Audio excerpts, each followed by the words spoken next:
सवाल पूछा कि राम की कथा में हनुमान का क्या अस्तित्व है। मैं जानता हूं इस परिसर में कहीं ना कहीं मारुति नंदन बैठे हुए हैं, क्योंकि जहां भी राम की चर्चा होती है वो उपस्थित होते हैं। मैं जानता हूं बरेली में यहां बैठे। किसी ने कहा कि ये सूर्य और पृथ्वी का मेल है। मैंने कहा कितना भी सूर्य चमके और कितनी भी पृथ्वी पर वनस्पतियां हो जाएं, अगर बीच में वायु ना हो तो हम में से कोई ना बचे। वायु पुत्र के बिना ये कथा देखा।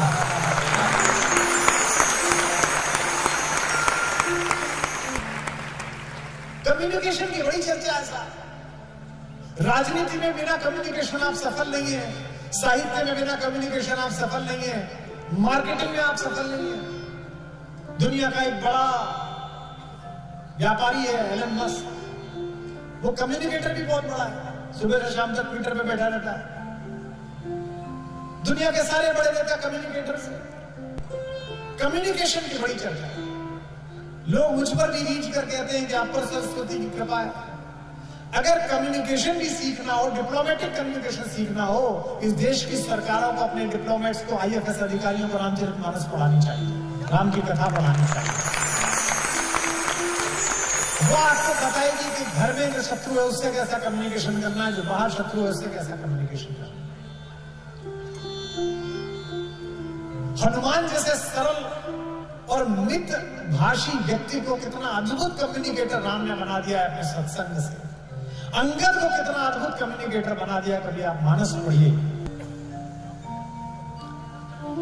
मारुति नंदन भगवान के जीवन में आने वाले सारे कष्टों का निवारण करते हैं। कितना अद्भुत बात है कि स्वामी तो पूरी दुनिया के कष्टों का निवारण करता है, और स्वामी पर जब कष्ट आता है तो सेवक उसका निवारण करता है।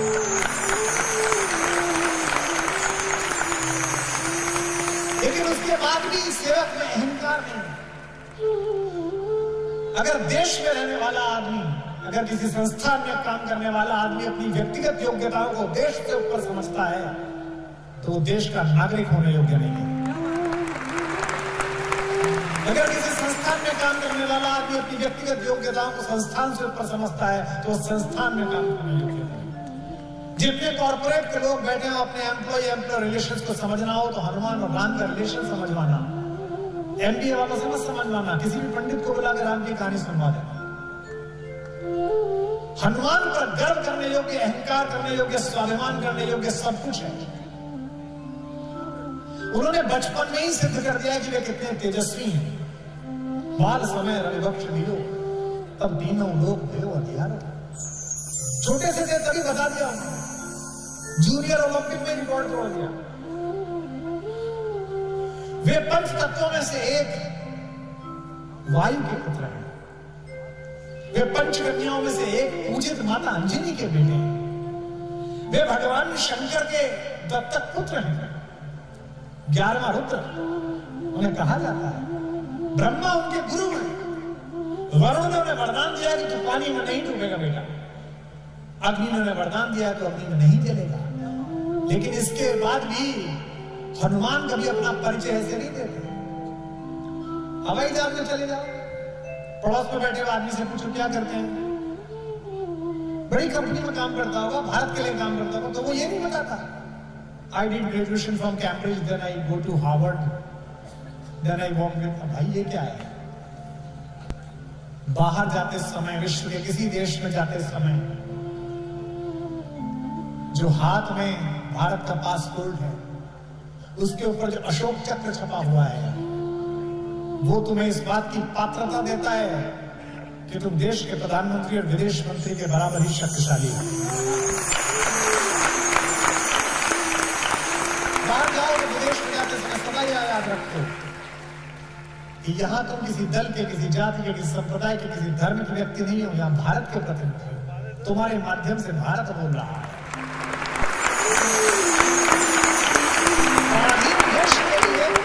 स्वतंत्र चेतना वाले सन्यासी ने 7 दिन तक चलने वाली धर्म संसद के आखिरी दिन जब खड़े होकर पहला संबोधन दिया था, my American brothers and sisters, तो उस विवेकानंद के लिए आधा घंटे तक तालियां गूंजती रही थी, क्योंकि संबोधन उन्होंने भारत में अंग्रेजों का साथ दे रहे राजाओं की निंदा नहीं की। उन्होंने भारत के धर्म का प्रतिपादन किया था, भारतीय होने का प्रतिपादन किया। तो जब लक्ष्मण जी को मूर्छा आई तो राम का संकट टालने के लिए इस परिसर में बैठे हुए अंजनी पुत्र को काम सौंपा गया कि आप चलिए। आकाश में जब चले संजीवनी लेने के लिए हनुमान, तो सूर्य आकाश में निकल रहा था। आप कहेंगे रात का समय था। बरेली वालों, सूरज कभी नहीं डूबता, सूरज थोड़ी डूबता। हमारी मां पृथ्वी हमें गोद में लेकर हमारे पिता सूर्य की ओर से पीठ कर लेती है। मां को कुछ कह नहीं पाते तो पिता को दोष दे देते हैं कि पिता डूब गया है, पिता डूब गया। ये बड़ा भारतीय संस्कार है कि मां की तरफ ज्यादा उन्मुख रहते हैं, इसलिए एक बार पिता को बोल सकते हैं, मां को कभी नहीं बोल। तो आकाश में सूर्य दिखाई दिया। भगवान राम के अलावा किसी को ईश्वर नाम मानने वाले हनुमान का संवाद सूर्य से जो राधेश्याम जी ने लिखा, मैं न्यौछावर हूं उसमें। इंडियन फॉरेन एकेडमी में यह डायलॉग सिखाया जाना चाहिए राधेश्याम रामायण का, कि अगर किसी शक्तिशाली देश से संवाद करना हो तो ऐसे करो जैसे हनुमान करते हैं। पता था कि सूरज से काम है, तो पहली पंक्ति ही अद्भुत कही है, जो समझ जाए वो सूचित करें और राधेश्याम जी को प्रणाम करें। हनुमान जी ने कहा सूरज से, हे सूरज, इतना याद रहे, संकट एक सूरज वंश पे है।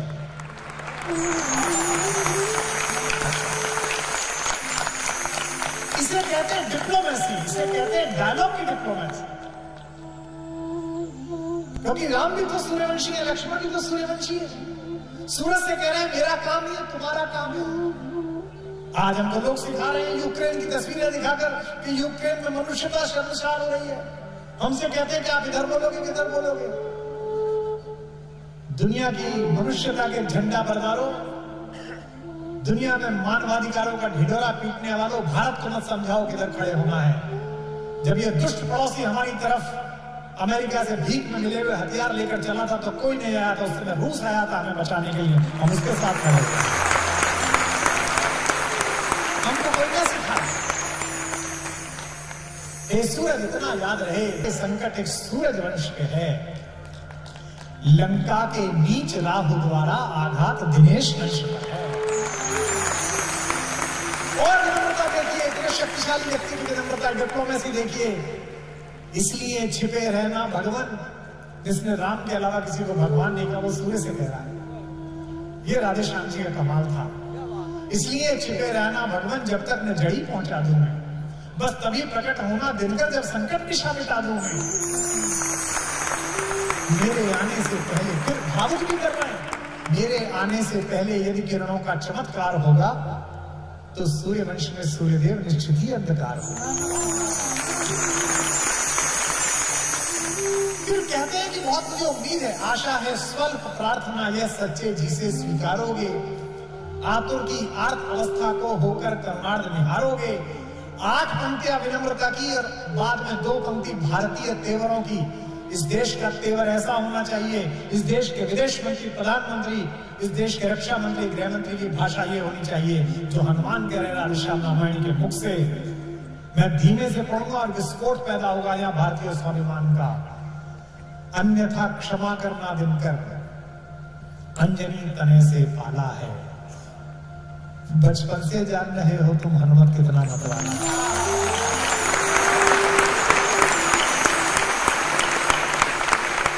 अन्यथा क्षमा करना दिनकर, अंजनी तने से पाला है। बचपन से जान रहे हो तुम हनुमत कितना मतवाला है। और धमकी भी हो तो ऐसी हो, इस तरह की हो जो इसमें दी गई। मैंने तो ऐसी धमकी ना पढ़ी, ना मुझे कोई संभावना दिखती है। फिर प्रणाम करें हम राधेश्याम जी को। अन्यथा क्षमा करना दिनकर, अंजनी तने से पाला है। बचपन से जान रहे हो तुम हनुमत कितना मतवाला। और ये स्मरण करना आवश्यक। पुलवामा में जब शहीद हुए हमारे जवान और भारत और पाकिस्तान के बीच तनाव हुआ, तो मैंने कुछ क्रोध में, जब सर्जिकल स्ट्राइक हो गई, तो मैंने भारतीय सेना के लिए बड़े अच्छे कुछ पंक्तियां लिख दी। तो पड़ोस के देश के एक विदेश मंत्री जी हैं, पता नहीं उन्हें मुझसे क्या दिक्कत थी, मैं तो किसी पद पे भी नहीं हूं। उन्होंने मुझे ट्विटर पे टैग करके लिखा कि ज्यादा शायर आजम ज्यादा उसमें मत आइए, अगर लड़ाई हुई तो मैं भी लड़ने जाऊंगी। मेरे नाना भी फौज में थे, बरेली वालों मैंने अपना मासूम सवाल पूछा था, वो ब्लॉक करके चली गई। अब आप देखना कितना मासूम सवाल। उन्होंने मुझे कहा कि मेरे नाना भी फौज में थे, तो मैंने सिर्फ इतना पूछा कि मोहतरमा आपके नाना ढाका में पोस्टेड तो नहीं थे?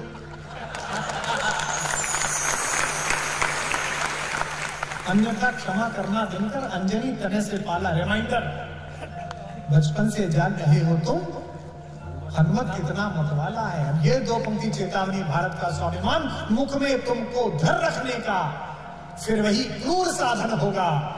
बंदी मोचन तब होगा जब लक्ष्मण का दुख मोचन होगा।